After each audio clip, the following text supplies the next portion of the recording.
شروع اللہ کا نام لے کر جو بڑا مہربان نہایت رحم والا ہے۔ ستارے کی قسم جب غائب ہونے لگے کہ تمہارے رفیق یعنی ہمارے نبی نہ رستہ بھولے ہیں نہ بھٹکے ہیں اور نہ یہ خواہش نفس سے کچھ بولتے ہیں۔ یہ قرآن تو ایک وحی ہے جو ان کی طرف بھیجی جاتی ہے، ان کو نہایت قوت والے نے سکھایا یعنی جبرائیل نے جو طاقتور ہیں۔ پھر وہ پوری طرح بیٹھے جبکہ وہ آسمان کے اونچے کنارے پر تھے، پھر وہ قریب ہوئے، پھر مزید نیچے آ گئے تو وہ 2 کمان کے فاصلے پر ہو گئے یا اس سے بھی کم۔ پھر اللہ نے اپنے بندے کی طرف جو حکم بھیجا سو بھیجا۔ جو کچھ انہوں نے دیکھا ان کے دل نے اس کو جھوٹ نہ جانا۔ کیا جو کچھ وہ دیکھتے ہیں تم اس میں ان سے جھگڑتے ہو؟ اور انہوں نے اس کو یعنی جبرائیل کو ایک اور بار بھی اترتے دیکھا ہے سدرۃ المنتہا کے پاس۔ اسی کے پاس ہمیشہ رہنے کی بہشت ہے، جبکہ اس بیری پر چھا رہا تھا جو چھا رہا تھا۔ ان کی آنکھ نہ تو اور طرف مائل ہوئی اور نہ حد سے آگے بڑھی۔ انہوں نے اپنے پروردگار کی قدرت کی بہت ہی بڑی بڑی نشانیاں دیکھی۔ بھلا تم لوگوں نے لات اور عزا کو دیکھا اور تیسری مورتی یعنی منات کو؟ مشرکو، کیا تمہارے لیے تو بیٹے ہوں اور اللہ کے لیے بیٹیاں؟ یہ تو بہت ہی بے انصافی کی تقسیم ہوئی۔ وہ تو صرف نام ہی نام ہے جو تم نے اور تمہارے باپ دادا نے رکھ لیے ہیں، اللہ نے تو ان کی کوئی سند نازل نہیں کی۔ یہ لوگ محض خیال و گمان اور خواہشات نفس کے پیچھے چل رہے ہیں، حالانکہ ان کے پروردگار کی طرف سے ان کے پاس ہدایت آ چکی ہے۔ کیا جس چیز کی انسان آرزو کرتا ہے وہ اسے ضرور ملتی ہے؟ سو آخرت اور دنیا تو اللہ ہی کے ہاتھ میں ہے۔ اور آسمانوں میں بہت سے فرشتے ہیں جن کی سفارش کچھ بھی فائدہ نہیں دیتی مگر اس وقت کہ اللہ جس کے لیے چاہے اجازت بخشے اور سفارش پسند بھی کرے۔ جو لوگ آخرت پر ایمان نہیں لاتے وہ فرشتوں کو لڑکیوں کے نام سے موسوم کرتے ہیں، حالانکہ ان کو اس کی کچھ خبر نہیں۔ وہ صرف خیال و گمان پر چلتے ہیں، جبکہ خیال و گمان حق کے مقابلے میں کچھ کام نہیں آتا۔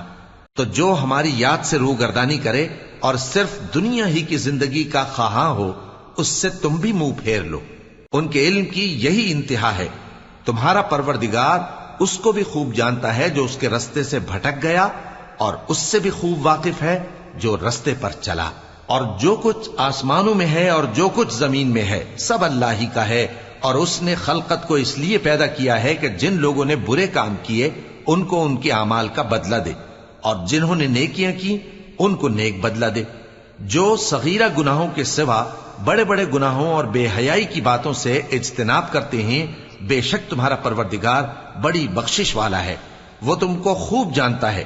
جب اس نے تم کو مٹی سے پیدا کیا اور جب تم اپنی ماؤں کے پیٹ میں بچے تھے تو اپنے آپ کو پاک صاف نہ جتاؤ۔ جو پرہیزگار ہے وہ اس سے خوب واقف ہے۔ بھلا تم نے اس شخص کو دیکھا جس نے منہ پھیر لیا اور تھوڑا سا دیا پھر ہاتھ روک لیا؟ کیا اس کے پاس غیب کا علم ہے کہ وہ اسے دیکھ رہا ہے؟ کیا جو باتیں موسیٰ کے صحیفوں میں ہیں ان کی اس کو خبر نہیں پہنچی؟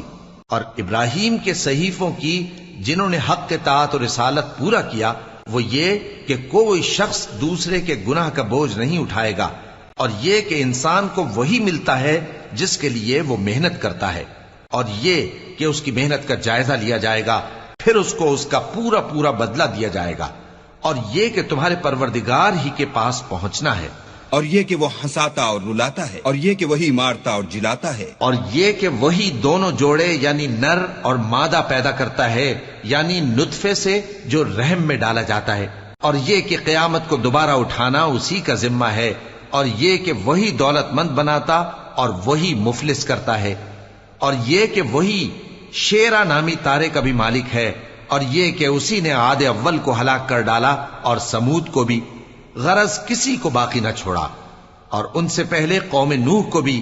کچھ شک نہیں کہ وہ لوگ بڑے ہی ظالم اور بڑے ہی سرکش تھے، اور اسی نے الٹی ہوئی بستیوں کو دے پٹکا، پھر ان پر جو چیز چھا گئی سو چھا گئی۔ تو اے انسان، تو اپنے پروردگار کی کون کون سی نعمت پر جھگڑے گا؟ یہ پیغمبر بھی پہلے کے خبردار کرنے والوں میں سے ایک خبردار کرنے والے ہیں۔ آنے والی یعنی قیامت قریب آ پہنچی، اس دن کی تکلیفوں کو اللہ کے سوا کوئی دور نہیں کر سکے گا۔ اے کافرو، کیا تم اس کلام پر تعجب کرتے ہو اور ہنستے ہو اور روتے نہیں؟ اور تم غفلت میں پڑے ہو تو اللہ کے آگے سجدہ کرو اور اسی کی عبادت کرو۔